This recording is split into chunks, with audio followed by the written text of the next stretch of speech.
Hey, y'all. This is Miss Trina with Chat with Trina. Take a look at my chat with Mr. Lance Ellis of Lance Ellis and the Creole Boys. Hello, everybody. This is Miss Trina with Chat with Trina, and I'm here today with Mr. Lance Ellis. I'm excited. Hey. To have him, but I also want to tell you guys thank you for making the choice to clicking in to Chat with Trina, and thank you for the support. I've actually over the last month or so, numbers are going up, more viewers are coming on, so I'm super excited, and I thank you guys for all of the support. It gets hard sometimes, but it's paying off. All right, Mr. Lance. Is that your real full government name, Lance Ellis? Yeah, that's my name. You don't have any so it's Lance Ellis, and what was your band when you did the band? What is It was Lance and the Creole Boys. Creole? I thought that's what it was. I wasn't sure. Okay. Yeah. How long have you been playing Zydeco music? Well, I've been playing the accordion. I want to say probably 17. Oh, wow. Like 17 years old. I was still in high school. I was either in the 11th or the 12th grade. Okay. And I started playing the accordion. But where did you grow up at? Before I say that, I'm sorry. Let me go backwards. Where did you grow up? I grew up here in Fifth Ward. Okay. All right, in the nickel. Yeah, born and raised. Jeff Davis Hospital. Okay. You have brothers, sisters? Yeah, I do. I have 3 sisters and 2 brothers. Okay, cool. What high school? I went to Waltrip High School. Oh, okay. Yeah. That's on the north side. I think my daughter took driving lessons there. Yeah, that's what they call themselves being uppity. Close to the heights, right? Yeah. Yeah, that's what I thought. Yeah. Good school. And what brought you into Zydeco? Where did you find it? Was that something your family did, or? No, actually, funny story. My dad, it was my dad, and my stepsisters, and we was all at home, we was just chilling. And my dad came home, was like, "Come on, I want to take you out somewhere." And he took us to this barn, and at this barn, they had a live band. Okay. And, we got out, and he was like, "I go have fun, do whatever." First place I went was where the band was. Okay.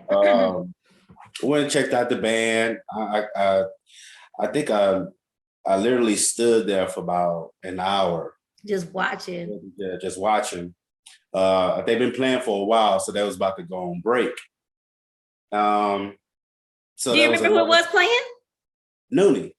Oh, okay. It was Noonie and the Floaters. This was literally my first time knowing anything about Zydeco. I didn't know what Zydeco was. I had no idea, to be honest with you. I had no idea what it was. But I went and saw the band, and while they were on break, so fella going around letting the kids play the accordion. So, got the feel for it. And yeah, I'm like, oh yeah, I want to do this. Came back from break. They started playing, I think, for another good 2 hours. I left before they stopped playing though. Mm-hmm. But yeah, I literally watched this guy.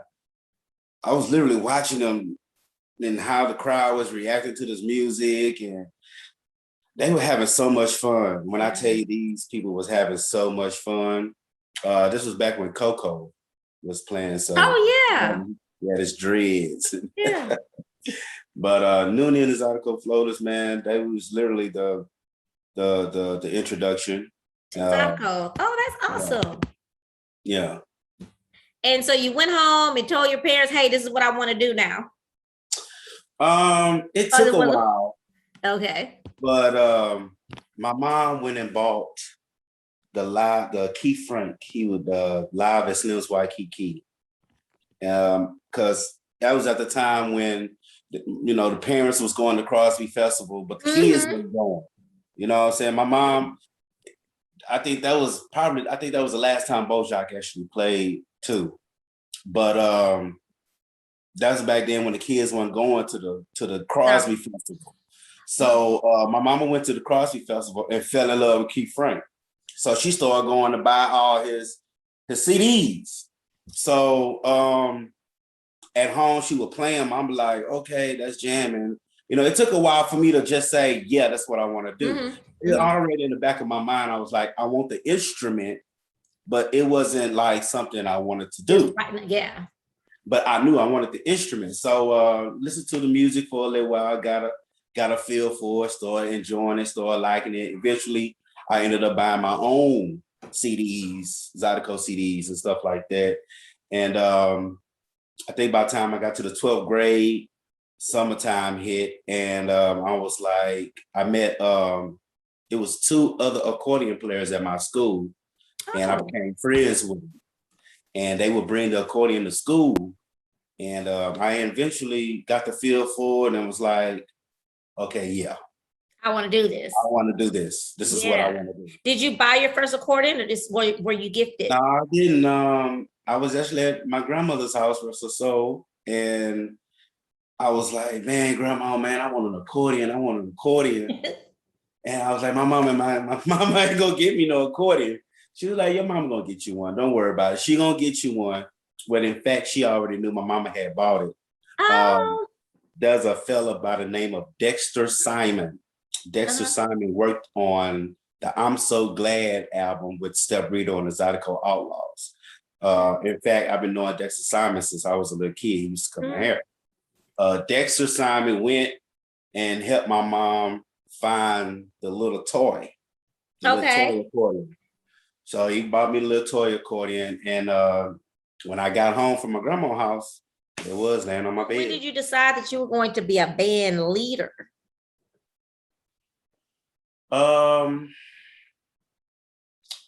Edgar Davis, Mr. Ed.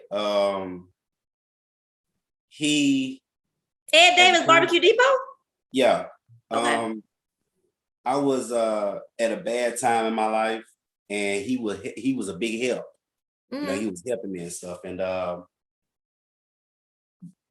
back then, Noonie and I was hanging with Noonie and Marcus, and I used to do their sound for them. And I eventually, you know, bands would let me sit in. You know, I had no idea, but bands would let me sit in, and I would play the song that I know. And eventually, Ed was like, you know, you should go ahead and, you know, get you a band, and I'll do this for you and do that for you, you know, whatever.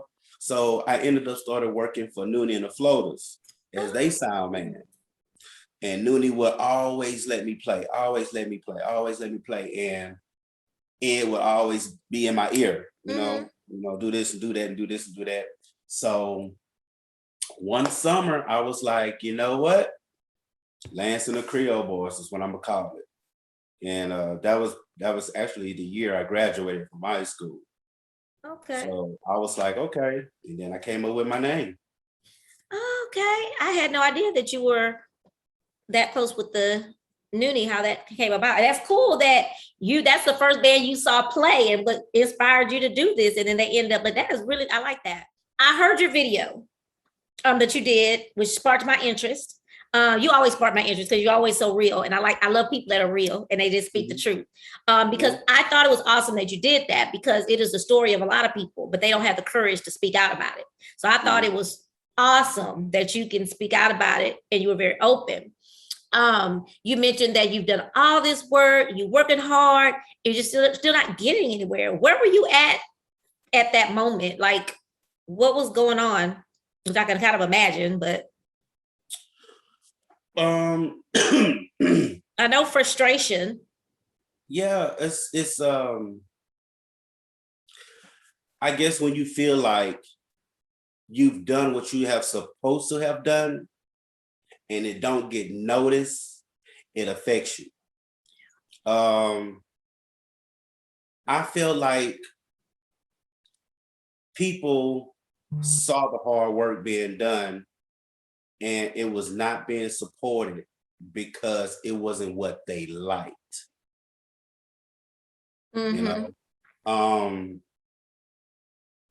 because everybody know me. Everybody know me from Jax. I've been going to Jax since 2003. Yeah. And I've sat in with so many bands. I've traveled with bands and sat in with them. Everybody know you can play, Lance. You can do this. Yeah. And you sound good, and you continue doing what you're doing, and blah blah blah. All through my years. Okay, this is from 2003 all the way up to now. I've heard this. Yeah. So I finally took it seriously and said, okay, y'all, here I am. And it's like, okay. Yeah. So it's like, now, another thing I want people to understand is that not everybody is strong. Okay.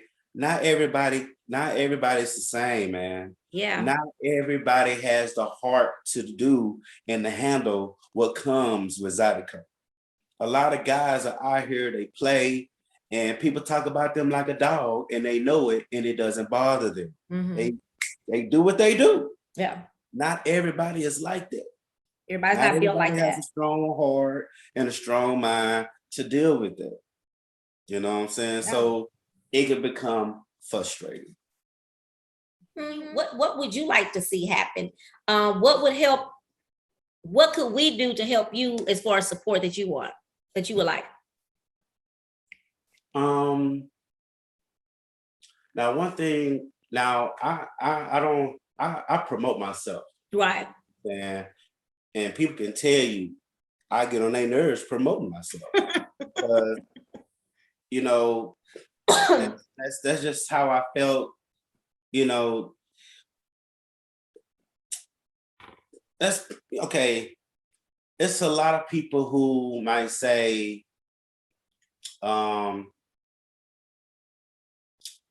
maybe you should do this, or maybe you can do that, or try this and try that, but you don't understand how long. It's a lot of people don't know how long I've been doing this. Yeah.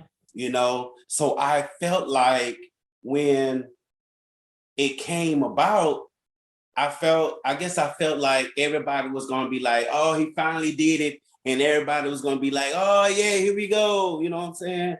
And it didn't go that way. Gotcha. You know what I'm saying? Gotcha. I don't know. I just. And I know that, and I want you to know, first of all, you do have the right to vent. You have the right to feel like you feel. Sometimes people, I can't find a word. Matter of fact, I was studying that word today. But anyway, this word I can't even think of right now. But sometimes people dismiss how you're feeling because they, so did anyone say to you that maybe you were whining or maybe you were looking for attention? Did you hear that? No. I didn't hear that either, but I'm just asking. Oh. I'm gonna say yes. No. Nobody told me that, but I know that I've gotten it sometimes. So, and I want you to be able to explain that wasn't your point of that video. No, it wasn't. It wasn't the point of the video. It wasn't to complain. It wasn't to attack anybody. It's to let people know why I was quitting. It's basically why I was quitting. Yeah. And if shoe fit. It's not to attack anybody. Yeah. You know, I wasn't trying to, make people feel bad for not buying my album or not listening to it. Or it had nothing to do with that. Yeah. It was just to tell people how I felt and why I did. I'm not strong enough for this shit. I'm not strong enough to deal with what people do behind your back. You know what I'm saying? I'm not strong enough for that. Yeah. You know what I'm saying? That's big of you to admit that. Yeah, because I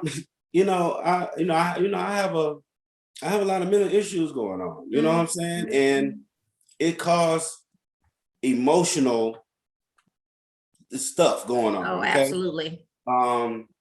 So I feel like, I just can't. I can't deal with it. So are you literally, or did you really make the final decision to not do Zydeco anymore? Is that confirmed, or? I am part of a band. It's Walter and the Texas Zydeco band.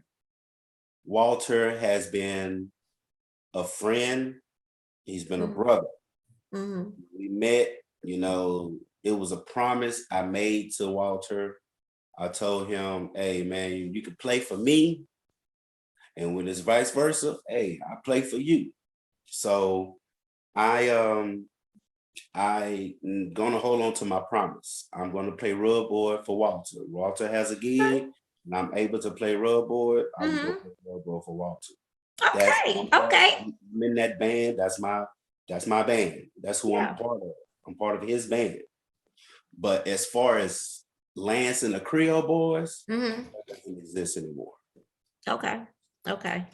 Well, that's another thing. I've learned that as well. Like I've had different different projects that I've had to say, okay, well, I'll just be a part of this because my whatever it was may not have been supported like I feel it should. So I've moved on and kind of took the back seat for a while. Are you guys playing somewhere? And do y'all used to play locally, or are y'all just building up? What are you guys doing to? It's kind of because Walter is just getting started. Okay. No, now don't get me wrong, Walter is talented, but he needs to be heard. We were only playing at the Big Easy. He's sat in with different bands also. Okay. They allow him to sit in, and I just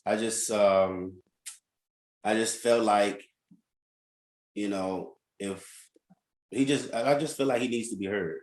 You know what I mean? We don't have no way to go out to people and let people know that you're there.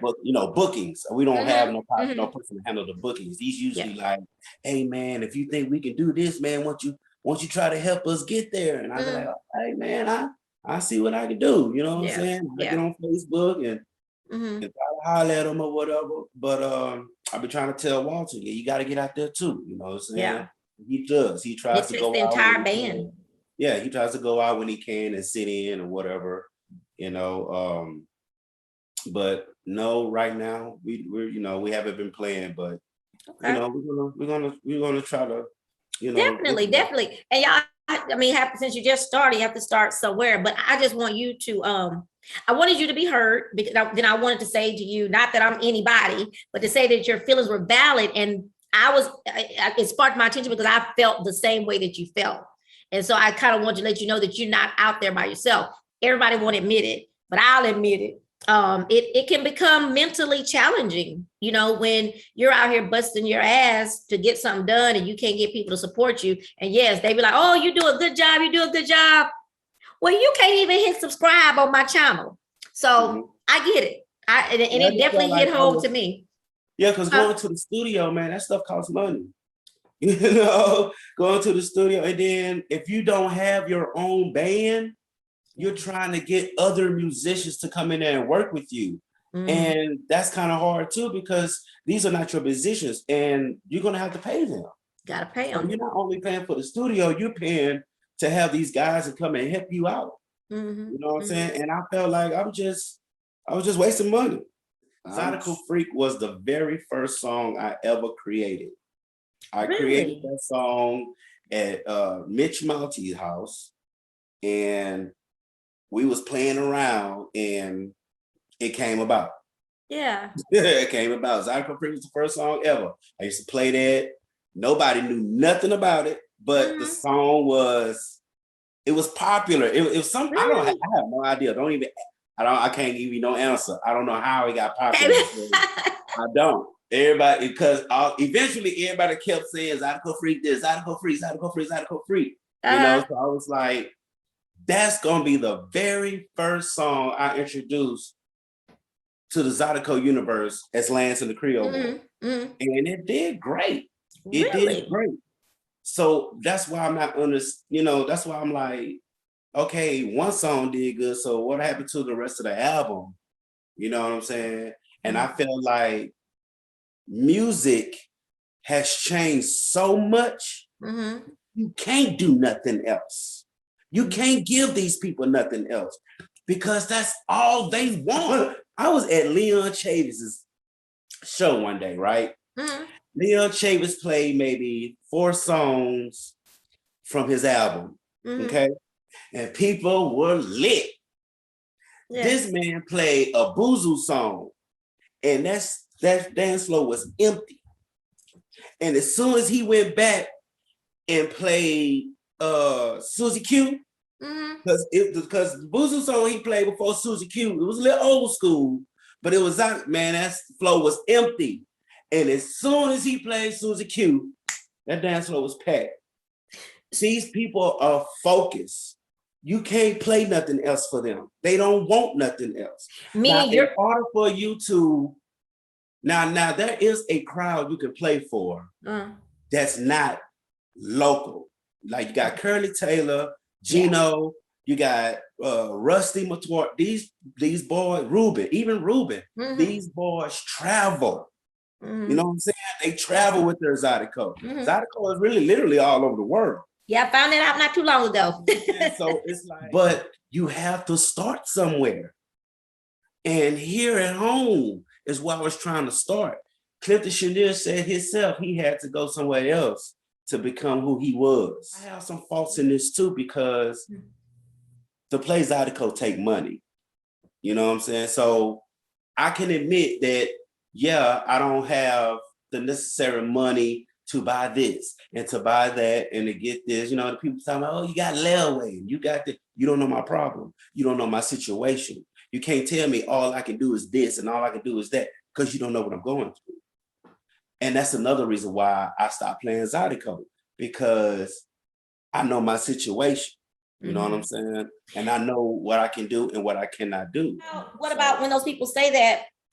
One, I think they're trying to be helpful, but instead of saying that you're quitting or just still keep it in the back of your head as you're trying to put your things together. I know it's stressful. Don't get me wrong. I know it's not easy. I know it's expensive, and most of us don't have a whole bunch of money to be putting into stuff.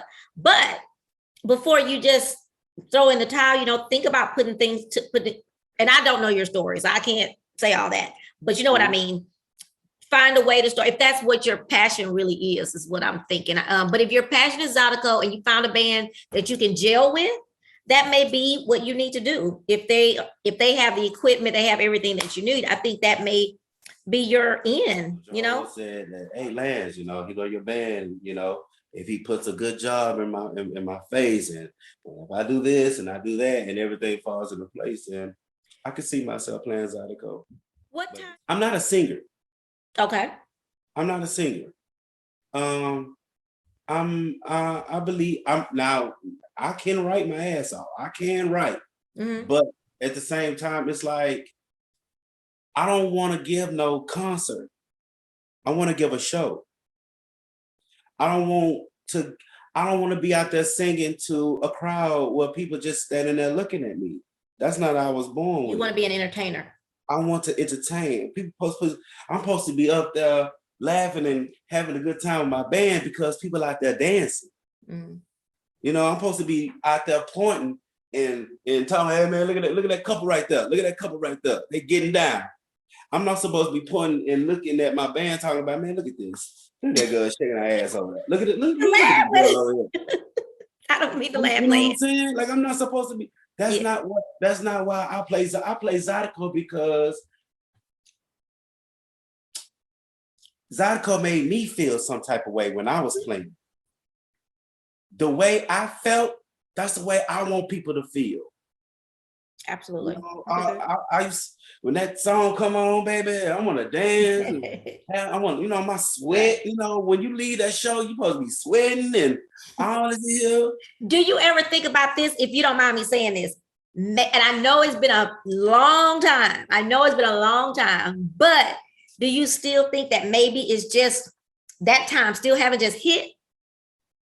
You still got time, or no, you don't see that? Because you're only, you're only, I don't know how old you are, but you're probably 37. Way younger than me. Huh?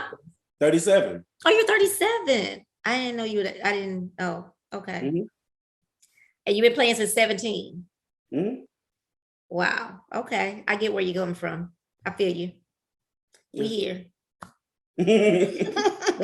What is your most challenging thing out of everything that you've said? What is the most challenging thing in the Zydeco world to you as far as trying to be an entertainer? The most difficult thing, getting up there and not forgetting the words. Really? I've never heard nobody say that. That's why it's so easy for these guys to remember is because they're always playing. They're always playing. They playing damn near every day, every weekend. So it's easy to remember these songs. But when you got a gig tonight, and then 3 months later you got another gig. But you're not practicing in between the gigs? Yeah, but because if you have a gig today and you knew 3 months ago, you practicing so you can memorize those words so you can be prepared for the show.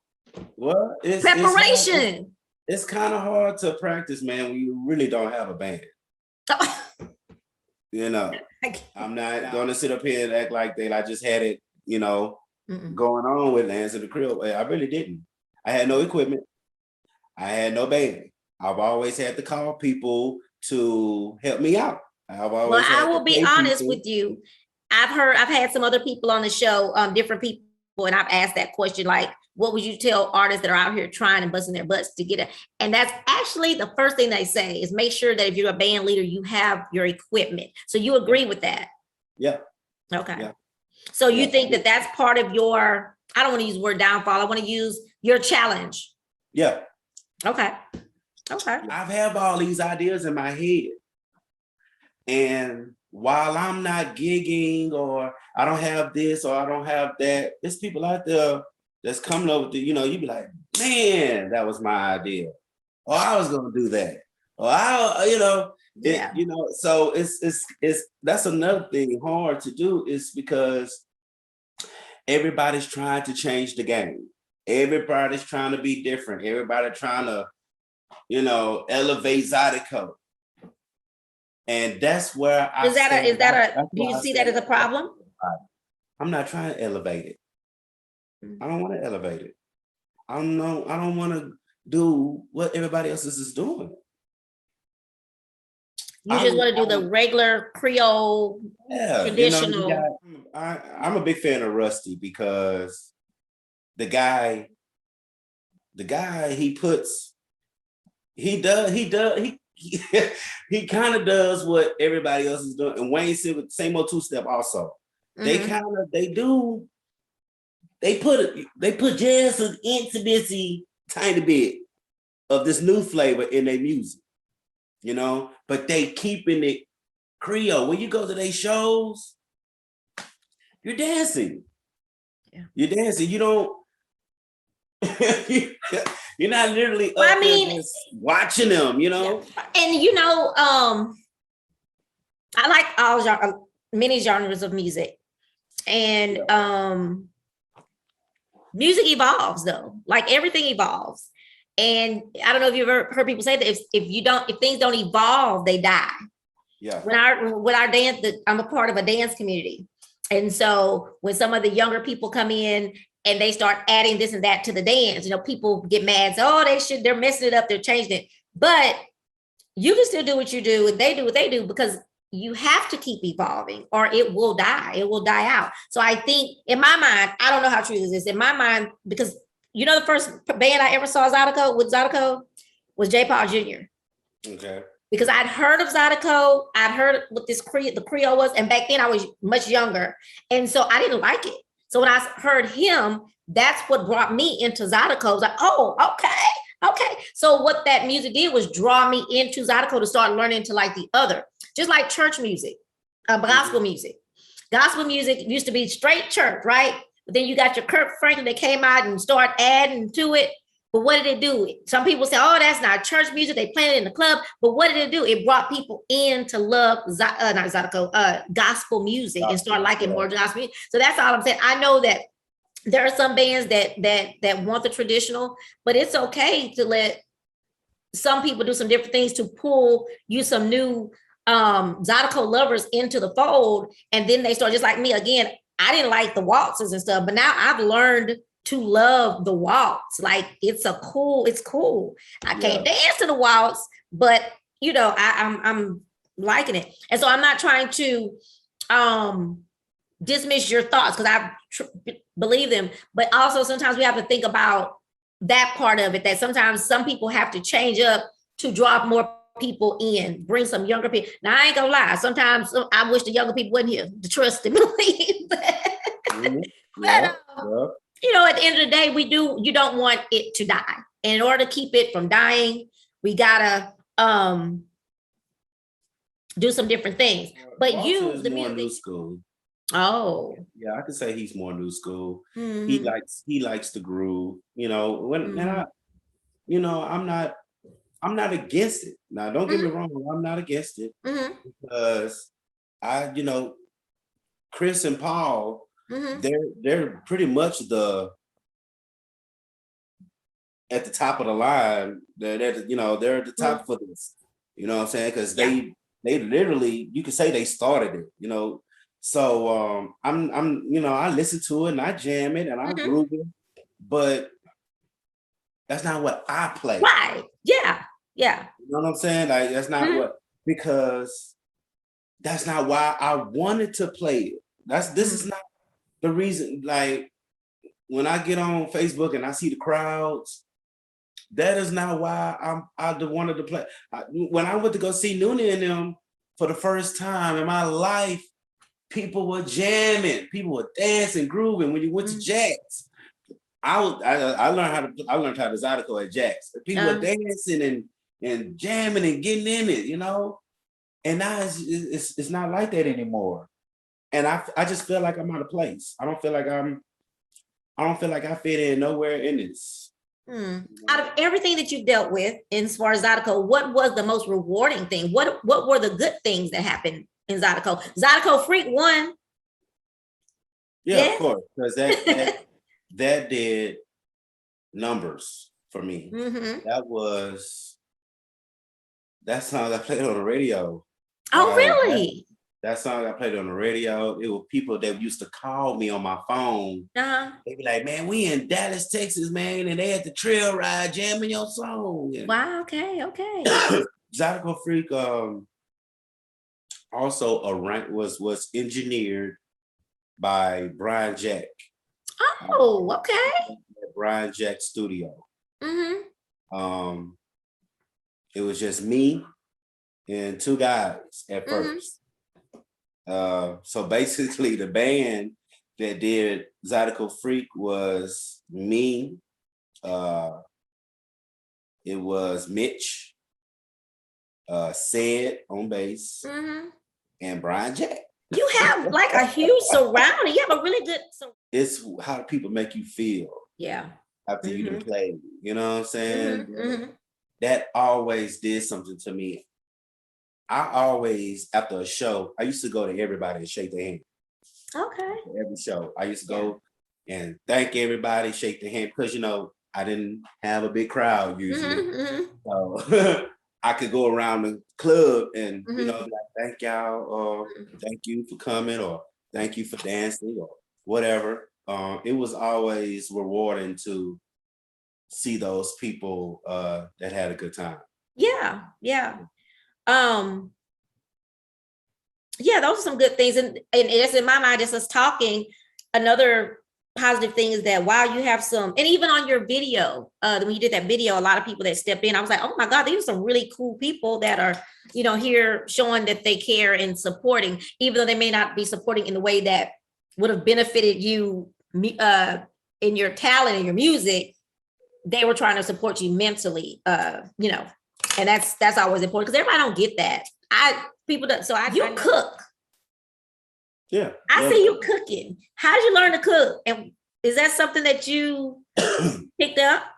To be honest with you, my grandmother and my mother are identical cookers.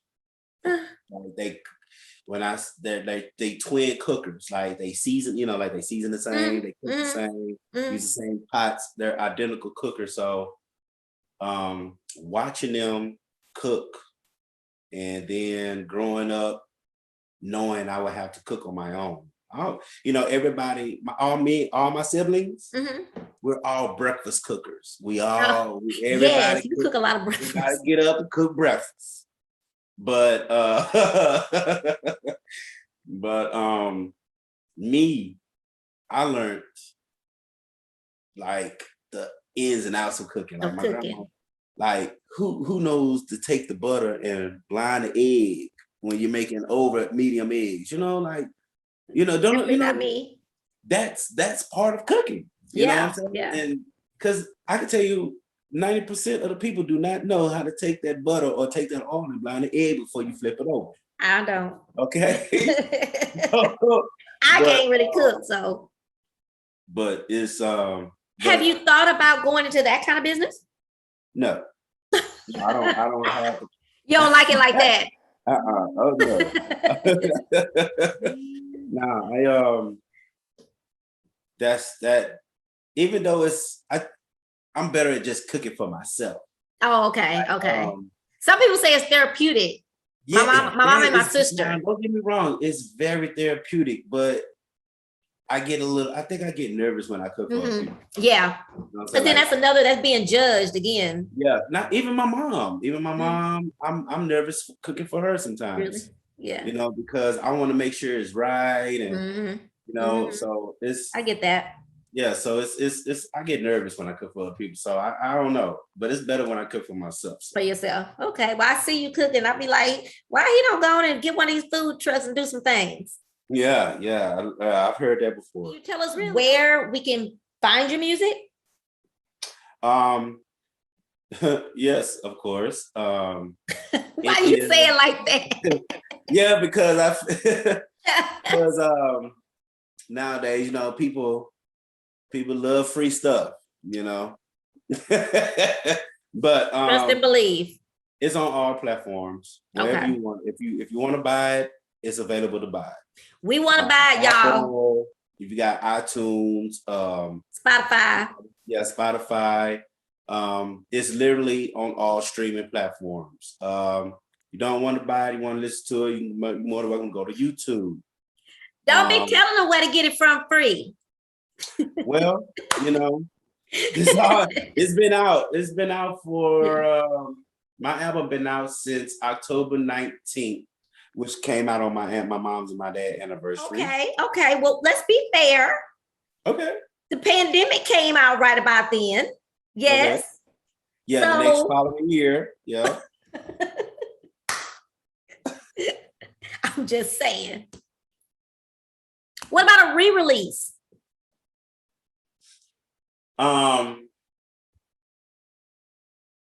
Okay. I've had this idea before I said I was going to stop playing Zydeco. I was going to do this special Zydeco Freak remix with other artists, other Zydeco artists. If I don't know if people familiar with people familiar with it, but Do It With Your Boots. Cupid had Nate, he had Leon, he had Paul. Yeah. So I had this little idea to do a Zydeco Freak remix with, different other Zydeco artists. And I was gonna, do me a nice lit, for the guys that fool with me, that's cool. And that's what I was. If they wanted to hop up on this remix, they were more than welcome to hop up on the remix. But yeah, before you made that decision, all of this, I was going to do that. That was going to be the next single that I was going to do. Yeah, so you could double dip. Yeah, I had an idea for the new album or whatever. Like I put out the single Good Love, and once again flopped. Yeah. So tell me. Glad y'all enjoyed it. You make me sick. I'm not gonna play with you today, Lane. Glad y'all liked it. So a re-release. You'll think about it. Yeah, it's that, that's something that I've never thought about. But I was gonna. I mean, you got a whole new band. Zydeco You with Freak. Walter and the band. Yeah, I was gonna do the Zydeco Freak remix because I really felt like for the people who supported it and for the people who just made it what it was, man, I just felt like that song deserved a remix. Like it deserved a remix. And so it's a thought, that I go ahead and do it, and that'll be the last thing I put out. You know what would be cool? Like let's just say you, Lance, and you said having other people on. I'm thinking like Marcus and Ruben and and Keon, like that kind of remix, not with mainstream. I'm not gonna say that at all. That's not what I mean to say. You know what I mean? Like, yes, I do. I understand. I don't mean anything negative when I say that, but because I like to support all the way across the board. I love Ruben. I went to, what is it? Sambuca, and I'm going back. He's playing somewhere on Sambuca again. I love think Ruben, hands down, is really, really awesome. So I go see everybody. Yeah, me and Ruben go back to. Yeah, me and Ruben go back too. Yeah, I go. Something that I've preached again or get on my soapbox about is people that don't go see everybody. Just because certain people aren't here in town or they're not playing, you just don't go Zydeco. You just stay home. Why? There is some Zydeco out there. Yeah, you should go and support those people. Yeah. I get on that soapbox and it drives me crazy. But but from the club owner standpoint and the promoter standpoint, I also understand that, they're booking because then I go back and blame the fans, but they're booking and they can't book if people not gonna come because they can't just pay to say, oh, I got a band, so come, if they're not gonna make the money. But that's why I go back to the fans. Y'all don't be mad at me. I'm just saying it's the fans. Zydeco, literal Zydeco fans should go see Zydeco bands. If certain people don't play that weekend, that don't mean stay at home. Go and support some of these other bands, because as I mentioned to Lance earlier, if music doesn't evolve, it dies. Well, if you don't go see the bands we have, it dies. It's great to have a favorite band. It's great to have a favorite band, but those people will retire and go on one day. We need to help some of these people that are up and coming to have fans as well. You know what I mean? So I get on that soapbox. I try to get off of it, but it drives me crazy. It drives me crazy if I go to a band who I know is hot, and there's 5 people there. Great than 5 people there, but it should be more. You be like, there should be more people here. This is a really good band. They are so talented, and they are jamming. And there are me and 5 other people there. You can't say they don't promote, because they do promote. You can't say that. Absolutely, not to go. Can't say that. I've even preached about when I worked for the Red Rooster. People stand outside the door saying, "Ain't nobody here, so don't come." I hate that. Hate it. I think you should be banned when people do that, but they'll go outside and do that. It's like, don't do that. That sucks. Yeah. But anyway, so in saying all that I said, I love everybody. I don't want nobody. I've had one Zydeco band get mad at me, so I don't need nobody else to be mad. But I'm just being honest. I like all the Zydeco bands. I like Zydeco, and I feel like people who claim to like Zydeco, you don't just go see one band. You go see, if Lance is playing this weekend, we need to go see Lance, especially if he ain't nobody else playing, but you're gonna stay at home because so-and-so not playing. That's not cool. That's not cool if you are saying you are a Zydeco fan. Again, disclaimer, don't be mad. I ain't trying to. Don't give up. Keep on playing. Don't give up. And then you say, you know what you say back, Lance? Well, I'm gonna see you at the next show. You gonna be there? Huh? You tell them, so you gonna be there? Yeah, you'll be at the next show. It's like, I'm gonna need you. Did you buy that album? Did you buy the album? Did you buy Zydeco Freak? People are so fake, man.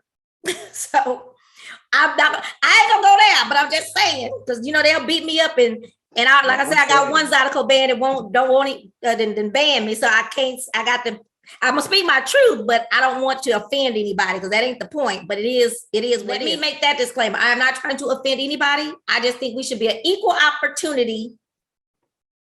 We should be equal opportunity fans. Support everybody. Support everybody. Support, everybody say support Black-owned businesses. Go to these businesses and support. You'll go eat their food. Preach. Yes. So, you support. Support Zydeco, man. So, this is just music, man. It's like you listening to the radio, man. Say for instance, you listening to the DJ. He mixing the songs. You can't go to the DJ and tell the DJ, oh man, you can't play that, man. You gotta sit there and listen to it. It's part of it. It's part of the Zydeco. So you sit there, and if you don't like it, it's cool. But it's support. It's support. Yeah, it is support. I had someone come on my show a few weeks ago, and we talked about support. And support is so simple. It's big. It means a lot. Support means a lot, people. Mm-hmm. You don't know. You have no idea what we're going through out here, y'all. People need this. You got people out there that needs that. Yeah. Now that don't need it. Right. Well, not only that. Now we need support. Now what?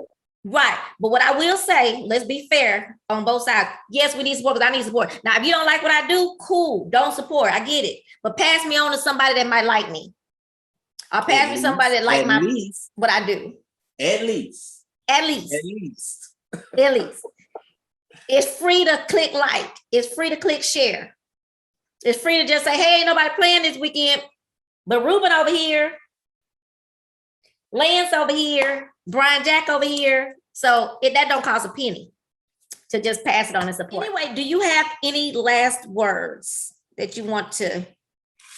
If y'all do decide to go and listen to my music, hit the like button. You ain't got to listen to the whole song. You ain't even got to listen to it. Just go hit the like button. Hit the like button. And, it's free. I just, if I do decide to put out the Zydeco Freak remix, y'all just make sure y'all support it. I don't care what I'm doing in life. Zydeco is in my blood. It runs through my veins. And it's something that I'm always gonna have love for to the death of me. Okay. If I do decide to come back and play Zydeco, I'm going to be me, regardless. I don't, and I just want everybody to understand, man, that no matter what, I love each and every one of you with all my heart, and that I appreciate everybody who did support me from the time that I started to the time that I stopped. Man, but I appreciate it. Well, my last words are for you, Lance. I think you're awesome. I love the fact that you are real. That's when I saw your video, I see you all the time, but I saw that particular video and I thought I wanted you to know that you are not alone in those thoughts, and they weren't crazy thoughts. You were speaking from me, like it felt like me talking. But I wish you the best. I think that the passion you have for Zydeco is commendable. I'm more an R&B person. I do love Zydeco, but it's tough. Even doing what I do with Zydeco is tough. When you have bands that don't want to work with you and you don't know why, that's hurtful. Bands that you've supported from day one and they don't want to work with you. It's hurtful. And it's hurtful. It can be mentally challenging because you're trying to figure out why. So I get it. And again, I ain't trying to talk about y'all. I'm just saying, y'all, it's just my truth. So Lance, you keep at what you're doing with you and Walter. If there everything, I'm just a little old, Trina, but if there's anything I can help, pass on, promote, always reach out to me. I'm here for you. You mentioned something about no big crowd. I wrote that down. No big crowd. Sometimes, I know everybody wants a big crowd. I do. But I always think about those people that do come see you when it is a small crowd, and you get to go shake their hands, how definite, those are definite supporters. They're not trying to go out to say, well, I ain't going there because they were 5 people. They came to see you. And they decided to go against the crowd of 1 million people with no mask, 1 million people to come and see Lance. So those, I always like that. So if just say if you blow up and you get big, those are people that you should always remember because they chose you, you know? Always. Chose you over the crowd. Thank you. I hope you had fun. I hope I did you justice. Hey, you know, this is awesome. Hey, no thing. All right. Well, I appreciate you, Lance. And y'all make sure y'all go to YouTube, look up Lance. If you like his music, let him know. Comment on there, click like, share it, and then go over there and buy his music from the platforms that he mentioned. And thank y'all for making the choice to click in to chat with Trina. I thank you for your support. As I mentioned earlier, my little numbers are creeping up slowly but surely. So keep on passing the word, sharing, liking, and thank y'all. Thank you, Lance. See you soon. Bye. Bye. Thank you again, Lance, for agreeing to join me and chat with me. I love that you're so transparent and so honest. That is so important to me with Chat with Trina. And remember to continue to pursue your passion. That is what it's all about. And it's not about the big, giant crowd. It is about those who make the choice to come out and support you. Guys, make sure y'all go to youtube.com/chatwithtrina, subscribe, and then hit that bell so you can be notified when I upload a new video.